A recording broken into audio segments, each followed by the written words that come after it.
Hi, have you ever wondered someone can sell 13,000 cars in the span of 15 years? And that's what we're going to talk about it.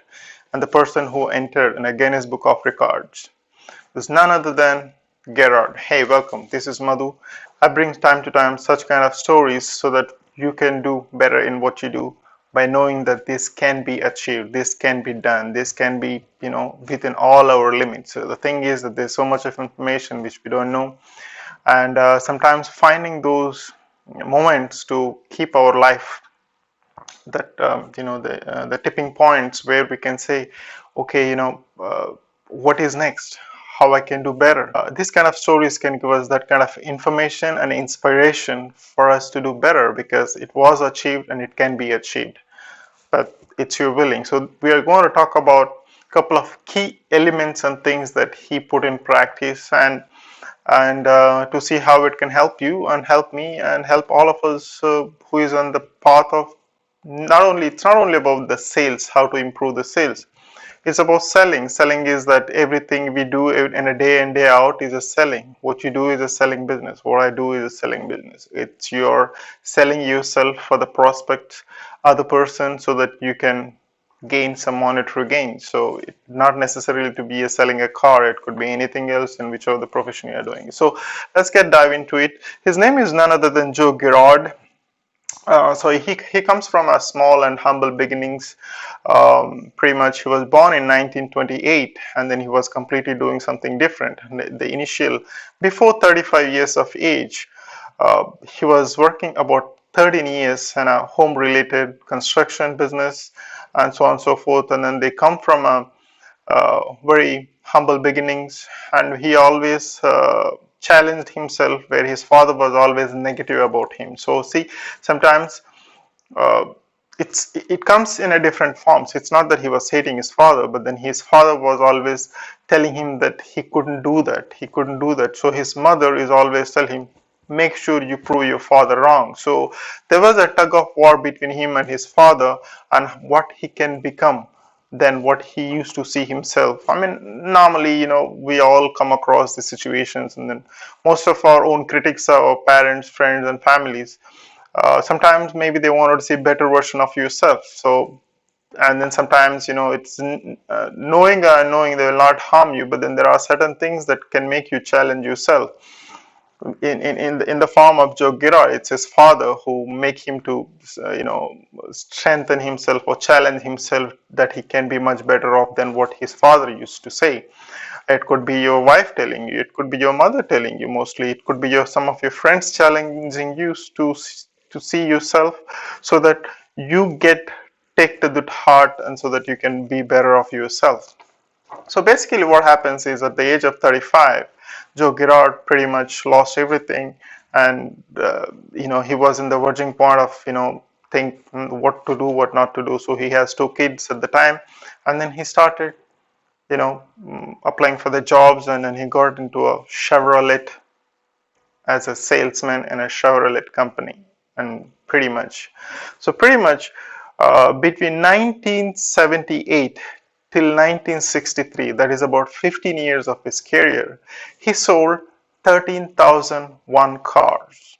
That means on an average he sold about 2.37 cars a day for continuously for next 15 years. Now, this is something that maybe it's not the luxury cars he was mentioning. He used to work for a Chevrolet, and he stick there, and then he sold. And sometimes he was selling 6 to 7 cars a day. It could be used one, it could be the new one, but he entered in a Guinness Book of Records, ladies and gentlemen. And then you can refer and Google information and see 13,001 cars in span of 15 years, where that at the age of 35, the selling cars is foreign to him, because that's not what he used to do before 35 years of age. And at the age of 35 he started that, and then he continued to stick to it, and then he continued to believe himself. And one thing and he only credits himself, is that he wanted to show his father that he is better off than anything. So he was challenging himself to bring better version of himself. So and then this, and how did he make it, and what are the key things that he applied is something that we're going to discuss. Other than so I'm not going to go. And he wrote a couple of books which you can refer and see what are the inputs that you can take. But these are the key elements that anyone can apply in anybody's life. It's not only about selling the cars. So that was a living example of someone who did it in this. So he lived about 91 years and then he passed away on 2019. But what impressions he left, what courage he gave to others to follow is something that we should always take and then take life. So he says that people don't go with the people who talk only the theories. Taking through the experience matters most. So I live in experience and I always focused on what best can be done on a daily basis. And then I always sold one car at a time. I never focused on selling 13,000 cars. It just happened, but then I always focused on selling one car a day. So that was my focus, and then sometimes it just happened to be. So I'm sure there are some the things that he used, how better you have to be to the customer. That means it's not the numbers we're referring to. He sold 13,000 people value. So that is something that we need to always cherish. We are all in selling business. We are always pleasing the customers in a different forms, and that's something that we should always focus. Nobody is going to do anything for you, and nobody is going to do nothing for you. It's you, and you have to work on yourself every day. So he said every day he used to start with the same thing. If it is to be, it is up to me. So he was not blaming his father, mother, and then he was not blaming his circumstances, even though he lost everything at the age of 35. He had that attitude of, if it is to be, it's up to me. And that's the way he moved forward for the rest of his life. And he also said that you are a captain of the ship, so you better sail on the destination you wanted to achieve. And then one very important thing is that none of us born as a salesman. None of us born as a salesman. All I did it on my way. And everything I used to do, I handle it like yesterday. So no procrastination of, okay, I'll do it now, tomorrow, later, sometime, somewhere. And this is something that we should always keep an eye. I always handle it like it's yesterday. So that means no procrastination. And pretty much sometimes I used to sell 6 cars. And I always focus on a healthy, happy, and richer life. And that's where my focus always been. And then when I got my families, and that's where I wanted to provide value for my family initially, so that that kept me going. So we always need to find out why. Why are you doing what you're doing it? Now, if you have a strong why, like man's search for meaning, Viktor Frankl mentions that when you have a strong why, you can survive anyhow, and you will keep moving and pushing yourself to the next limits. And there's one important thing he always says: don't pre-qualify. What it means. Don't pre-qualify means the times that we say, oh, I cannot do it.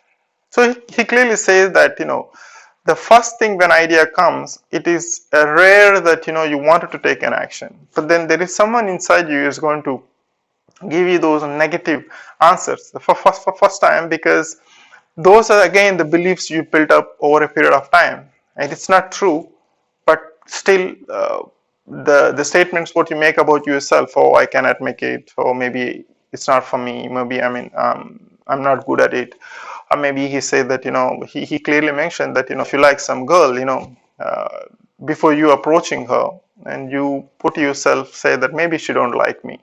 So basically you didn't even go there, and you didn't even say something, or you didn't even express maybe she likes you, and you are prejudging yourself that, and then putting a blockage within yourself so that you don't move further. So that is something that he always said: don't pre-qualify yourself, be it in your selling, and don't short sell yourself. You just need to keep moving and give it a try. If it is a no, no problem. And he mentions that I got more no's than the S's, which I got, but then I still kept going, that there is one S somewhere. So as we speak, we have a lot of people around us. One no doesn't mean that that's the end of the world. Keep trying, keep pushing yourself. But I always kept myself as a positive mind state at all the time, saying that I can do it, I can sell it. The biggest achievement he said that I entered is that, it happened, but I entered a Guinness Book of Records, and that is something that I look back and be proud and then say my dad, hey, you know what, I can make it. And one other thing he mentions is be disciplined. No wasting time. You must be so disciplined. Have a plan before you leave. Have a plan for your day. Put that 1, 2, 3 things. Have a plan. Focus. So bad what you want to focus. So badly what you want to accomplish. There's one good example, analogy he gives that, why do the horse has the clips put next to the eyes? So that it's not because of the sunshine. It's because the focus is not distracted, so that they focus only. It's a simple thing that we must have seen all the time. Why horses has the flaps next to their eyes covered, to make sure that the horse has a straightforward vision, so that it is not having a distraction. So this is the focus you need to have for you to progress in your life. Stay away from the negative people. Very important. Stay away from the negative people. You stay long enough nearby the garbage room, you're going to stink. Same thing that if you stay around with the positive minded people, you're going to change the way you think. So it's a very good example of stay away from the negative people. Either your interactions are lifting your mind or it is stinking your mind. Let's be honest and try to analyze. Ask yourself, what are the last couple of months your interactions been? What are the things that you discuss when you meet your people? There's one wonderful book also I read a couple of days back, that the first 60 seconds of your conversation you will have with anybody, out of those 60 seconds, if the 30 seconds are going on a negatively, and you know it by heart, it's a gossip, it's a bitching about someone, is it commenting about something, commenting about the policy, whatever it could be. If that 30 seconds you sense the negative talks are coming out, excuse yourself and move on. That is a powerful impact, because once you get into the conversations, what are you going to do? You continue to waste your time. At the same time, if you see that your the conversations, which the first conversations of the 30 seconds to the 60 seconds, getting into a positive momentum, you don't need to discuss the best things, how you can change the world, but those talks, what you do and your daily interactions, makes a lot of difference. So stay away from the negative people, and don't make sure that you don't make your mind stink with the thoughts which is bombarded and a day in and day out. He applied that there is a one or two key things that he applied, staying away from the negative people. And then he said that whenever I used to start work, I focused on working on my floor. When someone comes for a gossip, talks, I just excuse myself and then move on. But I spend a time talking to a customer, but I spend my time talking to a bankers who gives my customers the loans, so that I have a good relationships with the bankers. I had a good relationship with the service people. I used to take pretty much once in 2 months those service technicians outside and have a wonderful meal together, so that I was giving them a value for the work they do. In return, they were providing my clients a value. Whenever I say, okay, this is coming, say, for example, from Madhu, they always paid attention more than any other salesman. So I was having a good feedback from my customers. Also, the word of mouth went on. So I never wasted my time. When I'm working, I'm working. Those 8 hours, 10 hours, or whatever it is. When I am home with my family, spending my own time. I don't mix this. I never mixed it. But then I paid wherever I worked, I paid attention. And then moreover, instead of spending with the negative gossips and negative people, I paid attention to where my customers can improve, in such as he mentioned as spending time with the bankers, spending time with a technician. and making a calls even though there are no's, making a call saying hi, hello once in a month, some time to time.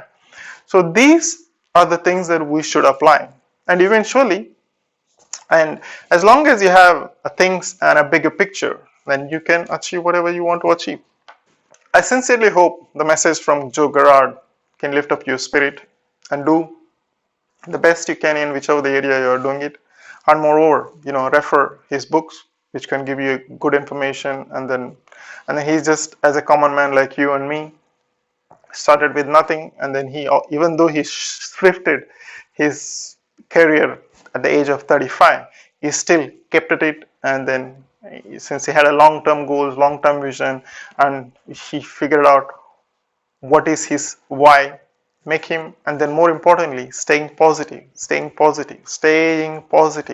not stinking your mind with negative thoughts, negative beliefs, negative circumstances, which, and then it's not a one man show, or it's not a one day show. It's a long shot. There's something I also a couple of days back I did slight edge book. If you haven't go through those three parts which I did with 10, 15 minutes, which can give you a very good insights on how to stay in a long shot by sticking to your basics on a daily basis, which can take you a long way. But if you pushing that one step a day, and then keep strengthening your muscle, can take you a long way. With that note, I would like to leave you today, and stay well, stay blessed. JOE Girard can manage to sell less than 15 years 13,000 cars and stayed in a Guinness Book of Records. And things what you can learn from him, you can apply in your life.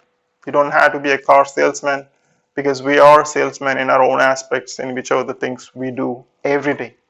So be the best salesman you can be, and applying these simple things to get better in what you do. Do leave your comments and thoughts, and share with your friends and families to do better in what they do. And stay well, stay blessed. See you in the next video. Thank you very much, and be good, do good, influence the people around you positively. Thank you so much.